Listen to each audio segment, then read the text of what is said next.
여러분, 오늘 주시는 말씀은 거기 다윗의 자손 예수여 우리를 거기 불쌍히 여기소서 이런 그 두 맹인의 소경의 기도가 오늘 주제예요. 다윗의 자손이요. 27절에 보면은요, 거기 줄을 쳐보세요.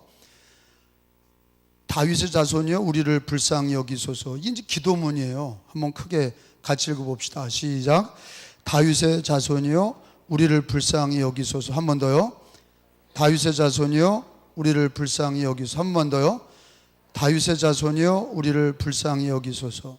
이 다윗의 자손이라고 하는 것을 쓴 이유는 예언되어 있는, 구약에 예언되어 있는 메시아가 다윗의 자손으로 오시죠. 그러니까 이제 이 두 소경은 그냥 뭐 아무나 붙잡고 그냥 불쌍히 여겨달라고 그런 게 아니라 예수님을 뭐라고 부른 거예요? 다윗의 자손. 한번 따라 합시다. 다윗의 자손.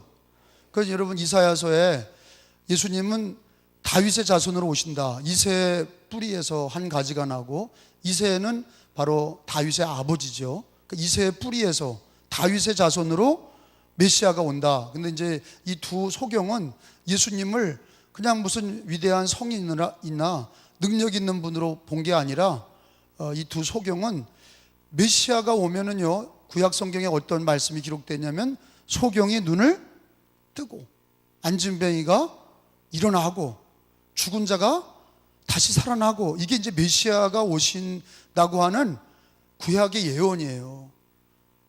뭐 신통력을 부리는 예수님이 아니라 구약의 언약의 이사야에서 예언되어 있는 메시아는 안진뱅이를 일으키고 소경의 눈을 뜨고 귀머거리의 귀를 열고 죽은 자를 살리는, 이제 그 메시아가 이제 그렇게 다윗의 자손으로 오신다.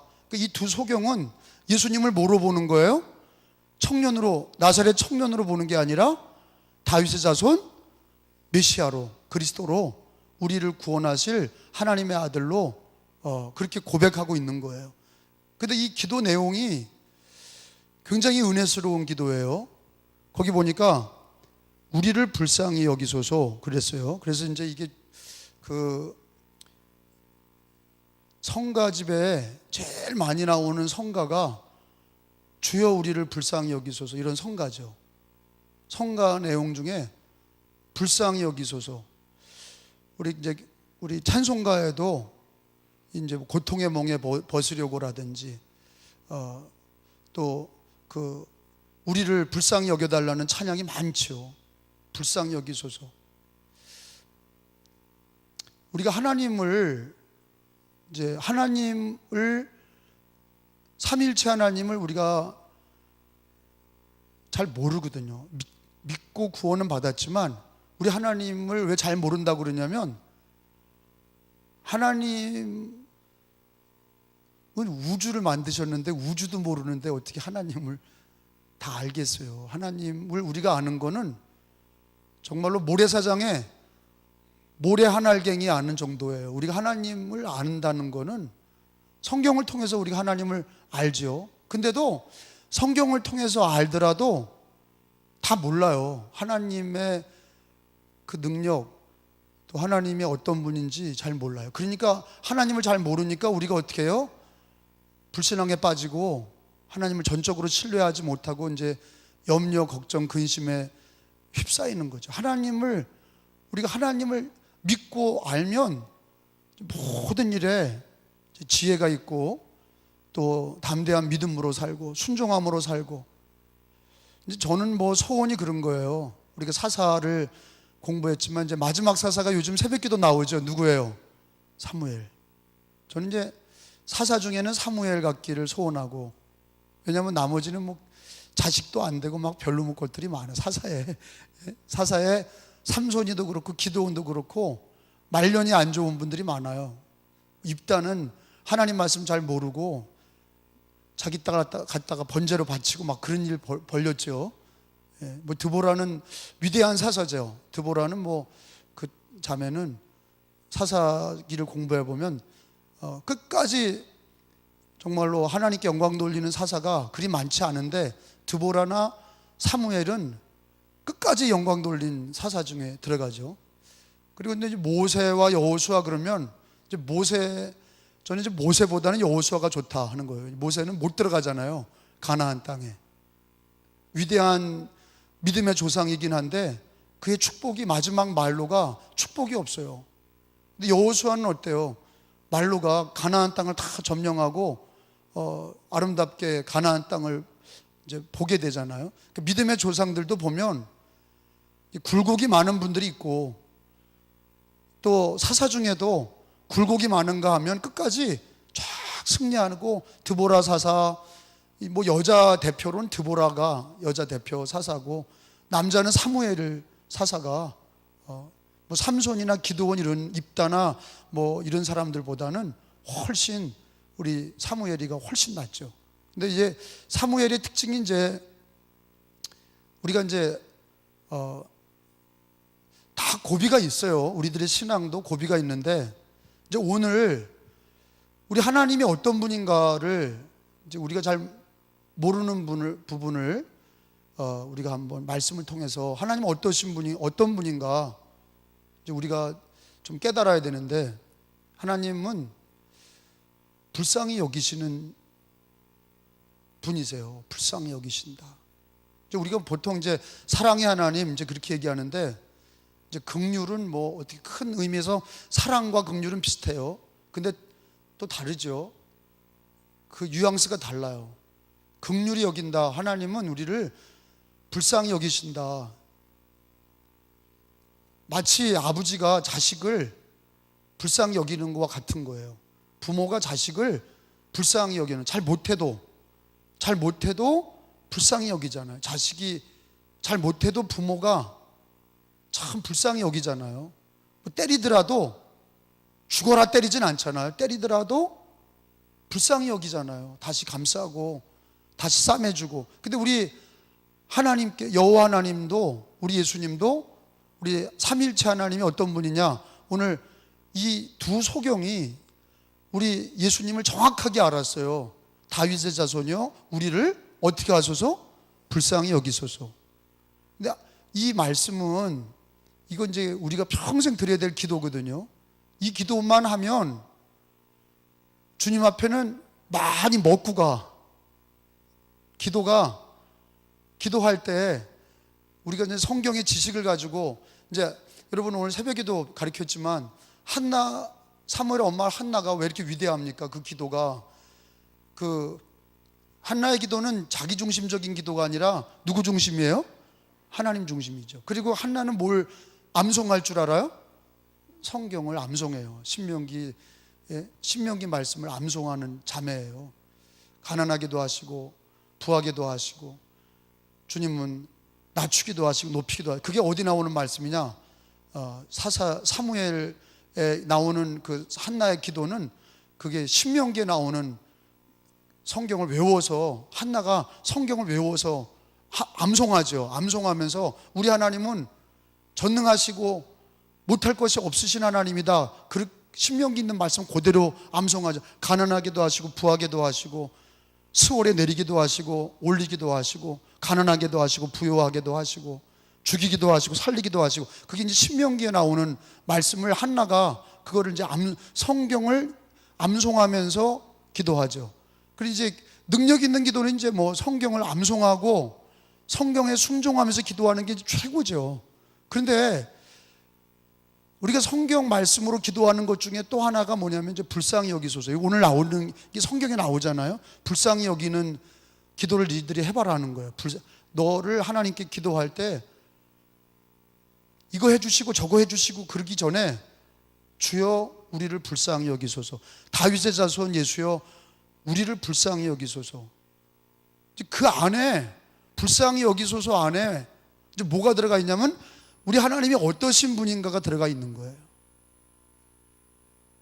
다윗의 자손이여 우리를 불쌍히 여기소서. 이 기도에, 이 두 소경이 예수님에게 외쳤던 그 기도에는 불쌍히 여기소서의 내용이 들어가 있죠.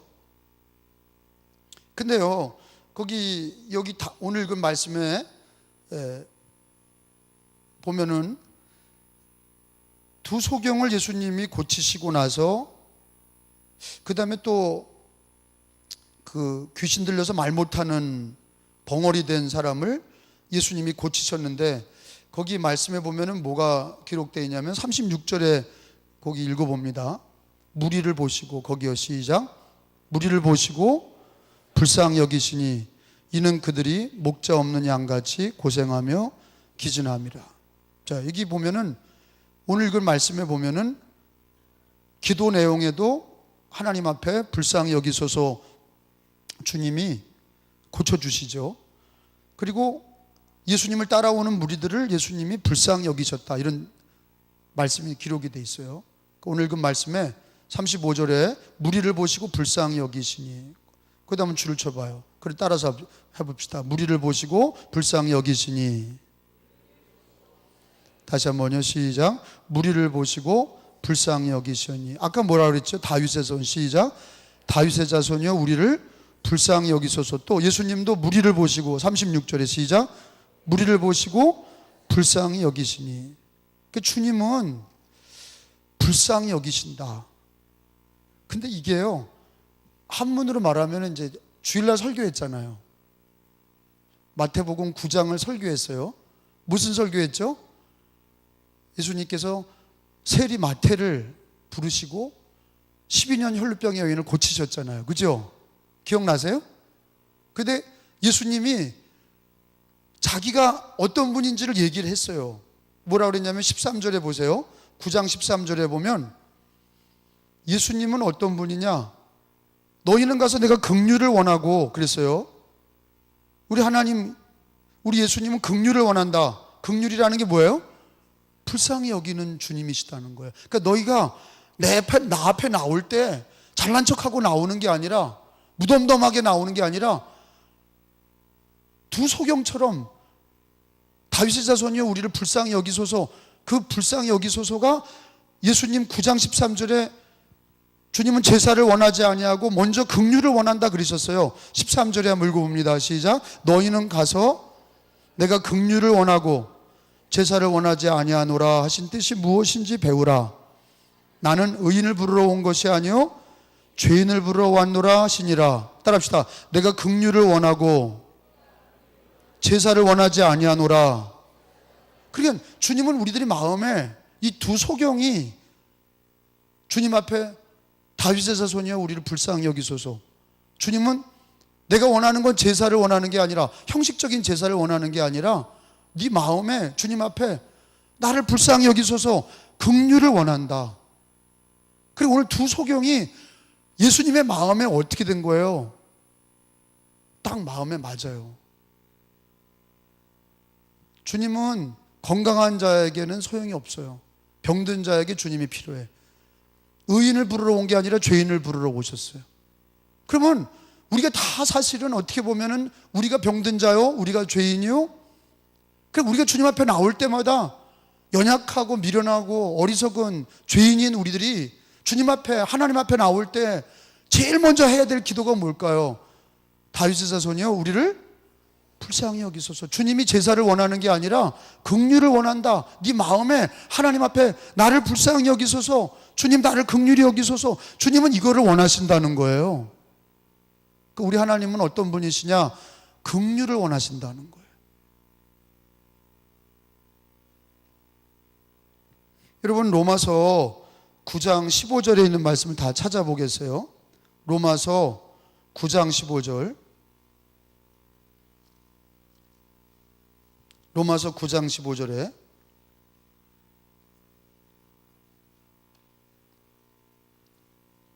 자, 근데요, 이건 줄을 쳐놔요.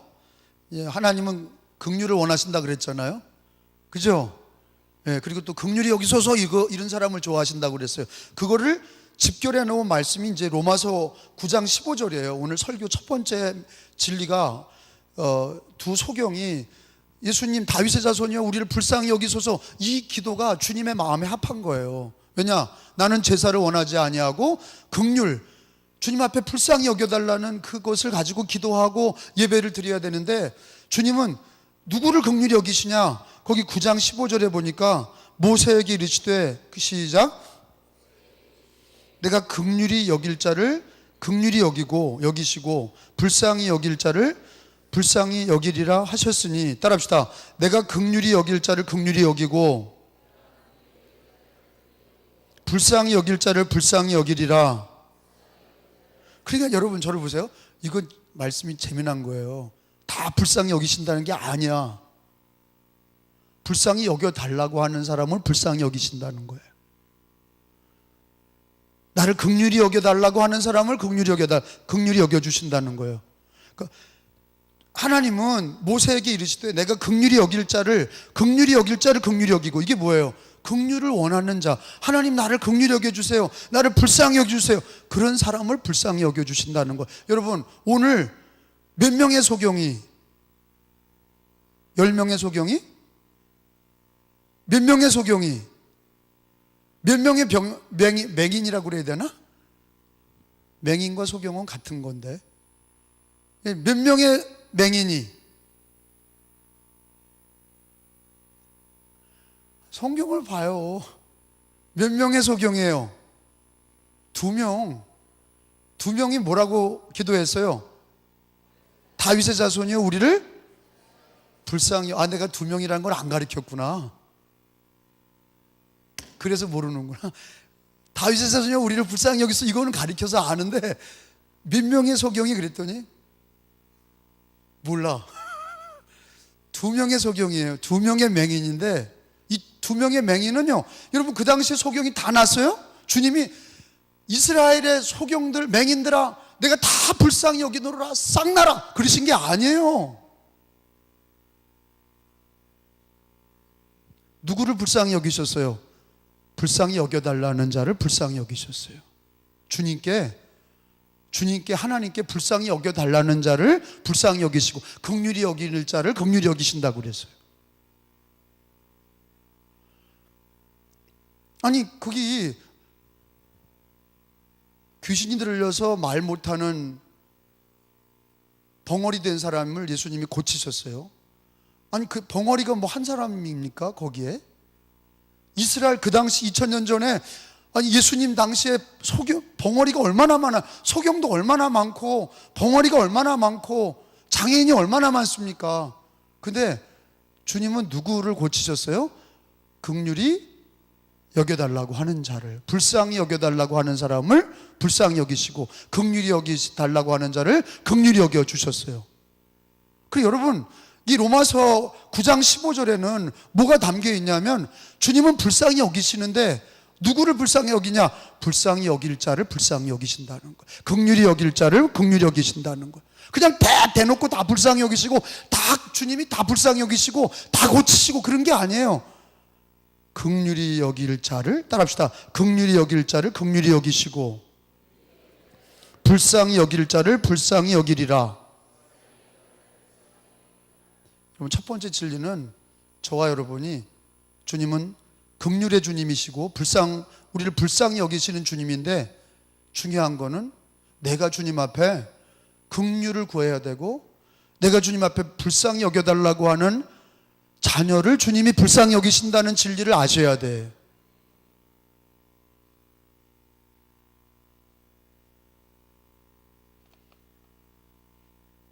그러니까 한나가 임신하는 사무엘상의 1장에 보면 한나라고 하는 여인은 은혜라는 단어예요. 한나라고 하는 뜻이 은혜, 우리나라 말로 은혜란 뜻이에요. 근데 한나가 그 당시에 임신하지 못했는데 성경에 보니까 그 임신을 못하게 한 게 누가 못하게 하신 거예요? 여호와께서. 여러분 사무엘상을 봐봐요. 사무엘상을 보세요.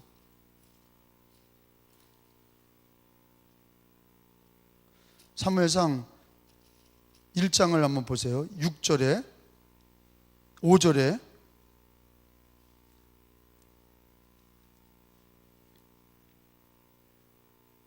한나에게는 5절부터 읽을게요. 1장 5절 사무엘상. 한나에게는 갑절을 주니 이는 그를 사랑함이라. 그러나 여호와께서 하나님께서 한나에게 임신하지 못하게 하시니. 이거 누가 임신하지 못하게 하신 거예요? 성경에 보니까 하나님 막으셨던 거예요, 태를. 거기 6절은 같이 읽어봐요. 시작. 여호와께서 못하게 하심으로 그의 적수인 다른 분인 나가 그를 심히 격분하게 하여 괴롭게 하더라. 그 부인이 둘이에요. 한 남편의 부인이 둘인데 한 부인은 애를 잘 낳아. 근데 한나는 애를 못 낳아. 근데 알고 보니까 그 누가 막으신 거예요? 태를. 성경에 보면 여호와가 막으신 거예요. 근데 이걸로 인해서 여러분 사실은 뭐 우리 은혜교인들도 그러지만 저도 그러지만 어려움 만났다고 그래서 이건 하나님이 하셨습니다. 그리고 하나님 앞에 달려붙어서 불쌍히 여기소서 이러는 형제 자매는 많지 않아요. 오히려 하나님이 하신 것도 모르는 분도 많고 또 어떤 분들은 그거 가지고 시험 드는 분도 많아요. 왜 나에게 이런 고통을 주십니까? 그리고 빗나가 모든 불평 원망하고. 근데 한나는 여호와께서 태를 닫으시니까 불쌍히 여겨달라고 막 성전에 와서 통곡해 기도해. 여러분 사무엘상 1장 거기 또 닫았나? 다시 열어봐요. 사무엘상 1장 10절에 가서 보면 불쌍히 여겨달라고 하는 기도예요. 통곡했다는 거예요. 기도하면서 여호와 하나님께 10절에 보니까 불평 원망하거나 다른 부인하고 그 다른 부인을 뭐라고 불러야 되나? 누나라고 불러요? 언니라고 불러? 자기들끼리 뭐라고? 큰 언니, 작은 언니 그러나 하여튼 모르겠어요. 이게 구조가 자기들끼리 부부인데, 근데 아주 사이가 안 좋죠. 근데 막 열받는데 막 이 애기는 막 순풍순풍 낳고 한나는 하나도 못 낳는데 이제 성경에 보니까 하나님이 막으셨는데 그걸 한나는 1장 10절에 가서 보세요. 남편 머리채 끄들고 싸우고 뭐 맨날 부인하고 또 다른 여자랑 싸우고 그러는 게 아니라 10절에 보면 그거를 10절에 보면은 불쌍히 여겨달라는 걸 누구한테 와서 기도해요. 10절에 시작. 한나가 마음이 괴로워서 여호와께 기도하고 통곡하며. 여러분 이렇게 한나는 하나님께서 막으셨을 때, 여러분 우리가 인생에서 어려움 당하는 게 그것도 가난하게도 하시고 부하게도 하시고 높이기도 하시고 낮추기도 하시는 분이 누구세요? 여호와 하나님이에요. 그래서 우리가 생사화복을 주관하신 하나님. 근데 우리 하나님은요 그걸로 인해서 왜 한나에게 왜 그걸 태를 막으셨냐? 더 중요한 거를 한나에게 주시려고 그랬던 거예요. 근데 한나가 하나님 앞에 불쌍히 여겨달라고 달라붙어서 눈물로 기도한 거가 하나님께서 그 한나에게 사무엘을 주실 뿐만 아니라 세 아들과 두 딸을 주잖아요. 하나님이 더 많은 애들을 주셨어요. 그 다음에 사무엘로 끝난 게 아니라 또 자식을 주시잖아요. 그리고 하나님이 그 한나와 사무엘을 어떻게 해요? 이스라엘을 구원할 믿음의 사람으로 일으키잖아요. 그 고난이 없었다면, 그 고난이 없고 하나님 우리를 불쌍히 여기소서 그렇게 하나님 앞에 그거를 가지고 하나님 앞에 기도하지 않았더라면 한나는 일평생 한많은 여인으로 죽었을 거예요. 불평 원망하다 싸우다가 죽었든지 그랬을 거예요. 근데 이 여인은 자기에게 찾아온 그 괴로움을 하나님이 막으신 거를 하나님이 여신다는 걸 알고 불쌍히 여겨달라고, 긍휼의 하나님, 우리 여호와 하나님은 우리를 불쌍히 여기신다는 걸 알고 불쌍히 여기는 자가 된 거예요. 불쌍히 여겨달라고 하는 자가 된 거예요. 그리고 오늘 로마서 9장 15절에 뭐라고 그래요? 불쌍히 여길 자를 불쌍히 여기신다. 긍휼히 여길 자를 긍휼히 여기신다. 그냥 아무나 되고 가만히 있는데 불쌍히 여기시고 그런 게 아니라 한나같이 12년 동안 혈루병의 여인처럼 다 뭐예요? 주님 앞에 더 가까이 나와서 불쌍히 여겨달라고 기도해. 두 소경이 소경됐다고 인생 종친 게 아니라 그거로 예수님께 달라붙어요. 우리를 불쌍히 여기소서. 우상 숭배하는 것도 아니고 예수님, 구세주 예수님에게 부르짖어요. 할렐루야. 그리고 벙어리 된 자, 그 다음에 벙어리 된 자, 그리고 예수를 따르는 많은 사람들, 주님을 따르는 성도들이 다, 그 무리들이 다 성도 아니에요? 주님을 따르는 자들을 다 불쌍히 여기셨다 그랬어요. 여러분, 우리 주님이 우리를 불쌍히 여겨 주시도록 우리도 주님 앞에 불쌍히 여겨달라고 기도해야 돼.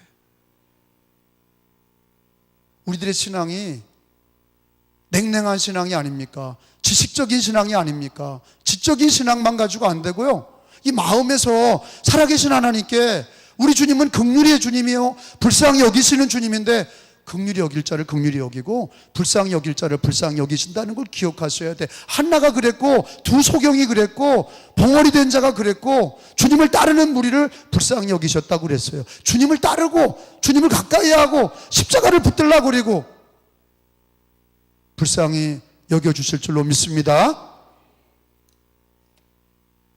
신앙생활은요, 지정의인 것 같아. 이제 머리도, 성경의 지식도 있어야죠. 성경의 지식이 있어야 돼. 우리가 사경의 말씀 배우고 이 말씀이 어디로 내려가야 돼? 여기만 돌아가면 머리만 커져서 이거 틀렸다 저거 틀렸다 맨날 그리기만 하는 거예요. 이 지식이, 성경의 지식이 어디로 내려가야 돼요? 여기로. 여기서 이렇게 내려가야 돼.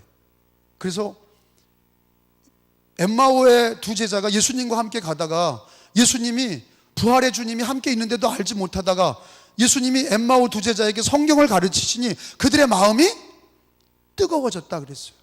따라합시다. 마음이 뜨거워졌다. 이게 성령의 역사예요. 말씀을 들은 게, 이게 말씀이 우리 마음에 뜨거움이 돼야 되고, 아멘? 기도가 돼야 돼. 말씀이 뜨거워져서 기도가 돼야 되고, 그게 순종이 되고 의지가 돼야 돼. 지, 정, 의가 돼야 돼.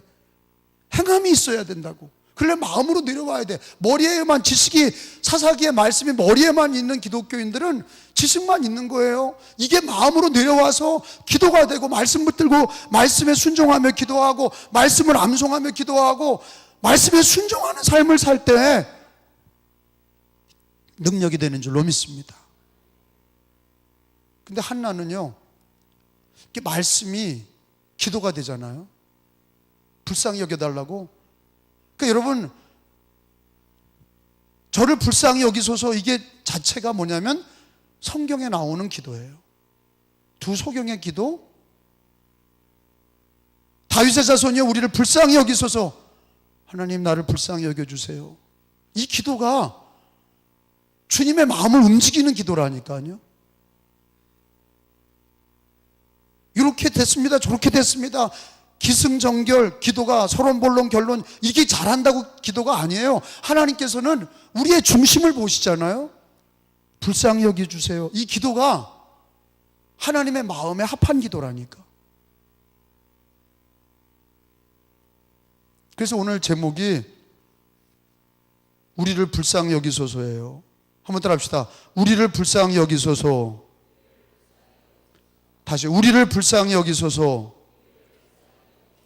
근데 이제 그것이 이제 나의 고백이 되면 뭐라 그래야 돼요? 나를 불쌍히 여기소서. 하나님 앞에 나를 불쌍히 여기소서. 이게 성경에 나오는 기도예요. 간단한 기도지만, 다윗이요, 이 기도를 하고 살아요. 무슨 기도요? 주여 나를 불쌍히 여기소서. 이 기도를 하고 살아. 원래 죽어야 되는데 언제요? 바세바를 취하고 우리아를 나가서 죽게 하고 그 부인을 취했어. 그 나단이 선지자가 와서 너 죄를 지었다, 하나님 네 아들을 죽이실 거다. 물론 아들을 죽이셨어요. 다윗도 죽어야 돼요. 죽을 죄예요. 근데 다윗의 시편에 가서 봐요. 시편 51편을 한번 가서 봐요. 시편 51편은 바세바를 취하고 나를 불쌍히 여기소서의 기도예요. 그 시편이 51편에 가서 봐요.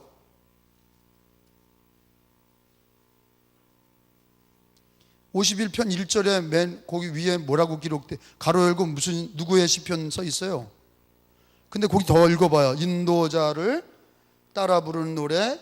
다윗이 밧세바와 동침한 후 선지자 나단이 그에게 왔을 때, 이게 언제 죽어야 될 때예요. 이때가, 이때란 뭐냐, 자기가 부하를 나가서 죽게 했어. 살인죄.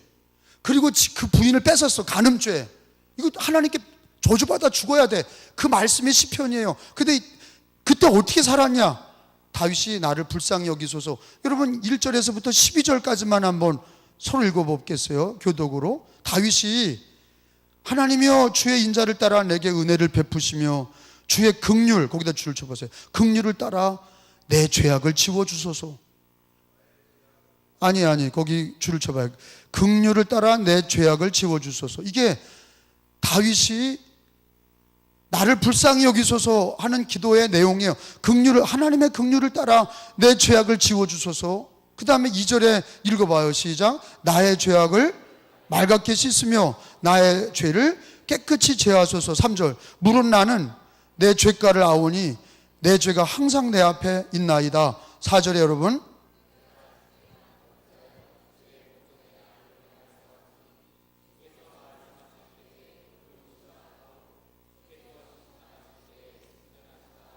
내가 죄악 중에서 출생하였으며 다윗이 어머니가 죄 중에 나를 잉태하였나이다.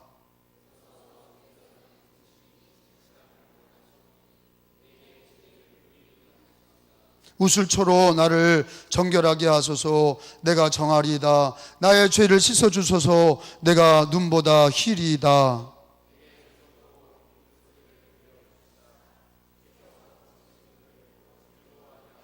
주의 얼굴을 내 죄에서 돌이키시고 내 모든 죄악을 지워주소서.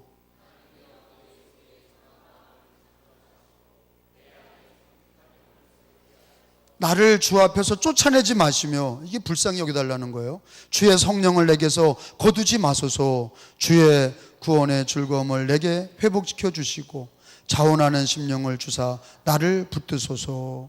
아멘. 이 시편 51편은 거기에 앞머리에 나와 있는 것처럼 다윗이 바세바를 와 동침하고 죄를 짓고 나단 선지자가 와서 그에게 와서 당신은 죄인이요 죄로 인하여 당신은 네 아들이 죽을 것이고 심판을 받을 것이다. 그때 하나님 앞에 나를 불쌍히 여기소서 금식하며 하나님 앞에 매달렸던 시편이에요. 이 전체 내용이 뭐예요? 나를 불쌍히 여기소서. 우리 하나님은 불쌍히 여길 자를 불쌍히 여기시고 긍휼히 여길 자를 긍휼히 여겨주시고, 이렇게 회개하면, 근데 이제 물론 뭐 무슨 온갖 죄를 저질렀고 반복되게 막 그냥 뭐 회개하면 돼 그리고 그냥 또 죄 짓고 이러라는 게 아니라, 우리가 정말로 어렵게 내가 죄를 졌어도 주님은 우리를, 사람은 용서를 안 해도 주님은 용서를 해주신단 말이에요. 여러분, 다윗이 죽을 사람이에요. 어떻게 자기 충성스러운 우리아를 전쟁터에 나가서 죽게 하고, 그것만 생각해도 다윗은요 나쁜 왕이에요. 그리고 그 부인을 뺏었잖아. 그러면 이거 죽어야 돼요. 그런데 하나님이 다윗을 살려주신 거예요. 왜? 불쌍히 여겨달라고 매달린 거예요.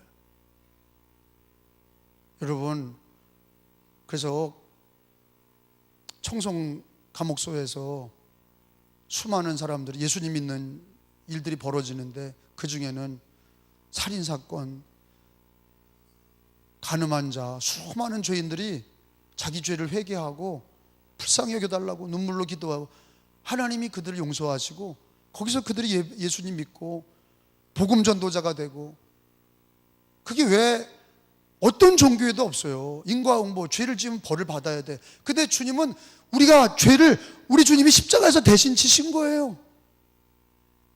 나의 죄를 대신 지셨어요. 그래서 우리가 주님 불쌍히 여겨주세요, 십자가를 붙들고 우리를 용서하신 주님의 보혈의 언약을 붙들고, 주님은 우리를 불쌍히 여겨주시는 주님이시고, 우리가 허물이 많더라도, 우리가 잘못한 일이 많더라도 주님 불쌍히 여겨주세요, 주님. 그러면 주님이 용서해 주시고 다시 기회를 주시는 주님이신 줄로 믿습니다. 그래서 우리 기독교에는 끝까지 죽을 때까지 길이 있어요, 없어요? 있어요. 예수가 길이에요. 끝까지 예수가 길이에요. 가룟 유다가 예수님 팔아먹었지만 가룟 유다도 회개했으면 주님 받아주셨을 거예요. 왜? 아니, 가룟 유다나 베드로나 거기서 도나 개나 그게 그거예요. 사실은 베드로도 3번이나 예수님을 욕하고 저주하고 부인했어요. 근데 베드로는 통곡하면서 회개했어요. 통곡하면서 회개하니까 주님이 어떻게 하세요? 불쌍히 여겨주실 자를 불쌍히 여기신 거예요. 근데 가룟 유다는 어떻게 해요? 자기의 죄를 자기가 끝낸 거예요. 그냥 내가 자살해버리자. 여러분, 우리가요, 기독교인들은요, 어떤 어려움을 당하고 내가 어떤 죄를 저질렀어도 하나님 앞에 나를 불쌍히 여기소서, 그럴 때 주님이 나를 용서해 주시는 그 예수가 길임을, 예수가 생명이심을, 주님은 마지막까지 날 용서하심을. 어떤 분은 그래요. 이제 기독교 윤리에서 그런 게 있어요. 어떤 사람이 남을 죽였어요. 그리고 진짜 참회했어. 정말로 회개했어. 저는 이제 반복되는 살인자나 반복되는 간음자는 사형에 처해야 된다고 저는 성경에 있는 대로 주장하는 사람이, 사형 선고를 없애는 것 때문에 죄가 늘어난다. 그러면 회개했는데도 사형시킵니까? 하나님께 용서받았기 때문에 사회적인 법은 죄의 값을 받아야 되는 거죠. 공동체를 위해서 법은 법이니까. 근데 하나님은 용서하신다니까. 무슨 말인지 아세요? 하나님은 용서하세요. 근데 사회에서 죄를 지은 건 달게 받아야 돼. 내가 남을 간음하고 하나님께 용서받았다고 나는 다 모든 책임을 감당하지 않는다. 이 사람은 잘못된 거. 우리 기독교 윤리는 그게 아니에요. 하나님께 용서받았으면 삭개오도 그런 거 아니에요. 내가 7배를 갚겠나이다. 무슨 말인지 아세요? 잘못한 거는 갚아야 되는 거예요. 하나님 앞에 용서는 받더라도 내가 잘못한 건 지불해야 돼. 그게 속건제예요. 하나님도 우리에게 속건제를 가르치시는 거예요. 하나님께서 용서는 받지만 네가 남한테 해한 거는 벌금을 내야 돼. 그게 책임인 거예요. 하나님께 용서받았다고 다 뭐든지 다 무혐의다? 그런 건 아니에요. 하나님께 용서는 받는 거예요. 근데 마지막까지도 우리가 천국 가는 길이 열려 있어요, 안 열려 있어요? 십자가의 강도를 보면 열려 있잖아요. 십자가의 강도가 강도짓 하다가 마지막 죽을 때 한쪽 강도가 예수님을 믿잖아요. 그러니까 마지막까지도 불쌍히 여겨달라는 사람은 주님이 그를 용서해 주시고 받아주시는 거예요. 그러니까 마지막까지도 우리가 드려야 될 기도는 내 공로로 천국 가는 게 아니라, 우리가 예수 믿다 보면 허물도 많고 부족한 것도 많아. 그런데 마지막까지 드려야 될 기도가 뭐예요? 나를 불쌍히 여기소서. 매일같이 드려야 될 기도가 뭐냐? 주여 나를 불쌍히 여기소서. 여러분, 주님이 저와 여러분을 불쌍히 여겨주시는 은혜의 삶이 되시기 바랍니다. 깐깐하게 A는 A다, B는 B다 이러면요 다 죽어. 너 잘못한 거 옳은 거, 물론 하나님은 공의의 하나님이세요. 근데 동시에 사랑의 주님이세요. 특별히 사랑의 주님인 주님이 우리를 불쌍히 여겨달라는 사람을 주님은 불쌍히 여겨주신다고 성경에 기록되어 있어요. 그러니까 우리가 주님 앞에 다시 일어날 수 있는 힘이 있는 거예요. 그리고 죽을 때까지 십자가의 강도가 불쌍히 여겨달라고, 나를 받아달라고 할 때 주님이 불쌍히 여겨주시고 십자가의 강도까지도 받아주신 거를 기억하시기 바랍니다.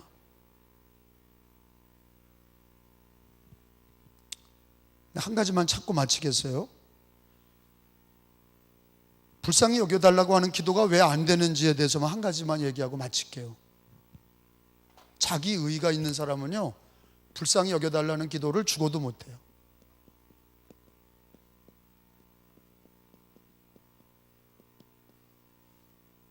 이 기도를 왜 못하냐? 자기 의의가 강한 사람은, 자기 의의가, 내가 교회 다니고 신앙생활하는데 내가 뭐 그렇게 잘못했어? 자기 의의가 많은 사람은 저 불쌍히 여기소서의 기도를 진심으로 못해요. 자기 의의를 내려놔야 돼. 자기 의의가 뭐냐? 여러분, 로마서 10장에 있는 말씀을 한 군데 찾아보겠어요. 그러니까 이제 가룟 유다 같이 세금을 맡아, 똑똑한 사람이죠. 가룟 유다가 12제자 중에 제일 똑똑하니까 여러분 그 전대를 저거를 맡은 거 아니에요? 그 회계를 맡은 거 아니에요? 근데 그는 자기 의의가 많으니까 예수님 은 30에 팔아먹고는 자기 의의가 많으니까 불쌍히 여겨달라는 얘기를 못해. 그러니까 로마서 10장 3절에 보면요 치명적인 문제가 뭐냐? 왜 불쌍히 여겨달라는 기도를 못하냐? 하나님의 의의를 모르고, 거기요 10장 3절에 시작. 하나님의 의의를 모르고 뭐를 세우려고? 자기 의의를 세우려고 힘써 의에 복종하지 아니하였느니라. 자, 의의가 두 가지라는 거예요. 무슨 의의가 있고 무슨 의의가 있어요? 자기 의의가 있고 하나님의 의의가 있어요. 하나님의 의의는 뭐냐? 우리는 다 죄인이야. 맞죠? 의인이 없나니 하나도 없어. 하나님의 의는 오직 하나님과 예수님밖에 없어. 옳은 거는 하나님이야. 말씀이고 예수밖에 없어. 우리는 다 죄인이야. 근데 평생 내가 옳은 걸 가지고 살았던 기독교인들, 바리새인 같은 우리 기독교인, 바리새인 같은 신앙으로 자기가 옳다고 생각하는 신앙은 하나님 앞에서나 신앙생활에 나를 불쌍히 여겨주세요. 여러분, 가정에서도 그런 거 아니에요? 부부간에 내가 잘못했어. 그게 안 돼요. 자기 의가 충만한 사람은요, 내가 잘못했어. 이건 못한다니까? 늘 자기가 옳은 거야. 내가 잘못했어. 이 얘기를 못해요. 왜? 자기 의가 센 사람들은요. 하나님 앞에도 마찬가지예요. 자기 의가 센 사람들은 하나님 앞에 불쌍히 여겨주세요. 이 기도를 못해요. 왜? 내가 뭐 특별하게 내가 뭐 잘못한 게 있다고 불쌍히 여겨달라고 그래. 근데 어찌 보면 여러분, 우리는요, 모든 생각이 잘못된 때가 많고, 신앙생활 한다고 하지만 부족한 거 투성이고, 그리고 하나님의 마음을 아프게 한 게 많고, 어찌 보면 정말로 두 소경처럼 인생에 앞 못 보는 우리 인생이에요. 여기 두 소경을 주님이 눈뜨게 하셨지만, 여기 두 소경만, 신체적으로 장님이 된 사람만 장님인가요? 자기 인생 못 보는 우리도 소경인 거죠. 아멘? 우리도 소경이죠. 아니, 벙어리만 장애인인가요? 우리 입에서 더러운 말 나가고 복음 전하지 못하는 게 우리가 벙어리 아니에요? 입에서 더러운 말 나가고 복음 전도 못하는 게 벙어리, 신앙의 벙어리 아닙니까? 복음의 벙어리 아니에요? 그러면 주님 앞에 불쌍히 여겨주세요 이래야 된다고. 우리 그런 존재예요. 맞죠? 그리고 마음으로 지은 죄, 입으로 지은 죄, 생각으로 지은 죄가 내가 기억나는 것보다 더 많아요. 우리는 죄인입니다. 용서받아야 될 죄인이에요. 그러면 용서받으려면 주님 앞에 어떻게 해야 돼? 긍휼을 원하노라. 내가 그냥 예배 드리는 그냥 예배 행위를 원하는 게 아니라, 주님은 네 마음에 내가 죄인입니다. 나는 부족합니다. 내가 소경입니다. 내가 복음 전하지 못한 벙어리입니다. 주님, 나를 불쌍히 여기소서. 주님이 불쌍히 여겨서 눈을 띄워주셨고, 불쌍히 여겨주셔서 말을 열어주셨고, 불쌍히 여기셔서 12년 혈루병의 여인을 고치셨고, 우리가 의로우면 얼마나 옳고 얼마나 의롭고 얼마나 잘했겠어요? 잘한 게 뭐가 있어요? 우리는 다 죄인이고 불쌍히 여겨달라고 하는 기도가 평생의 기도가 되어야 될 줄로 믿습니다. 아멘. 한번 따라 합시다. 나를 불쌍히 여기소서. 예수여 나를 불쌍히 여기소서. 주여 나를 불쌍히 여기소서.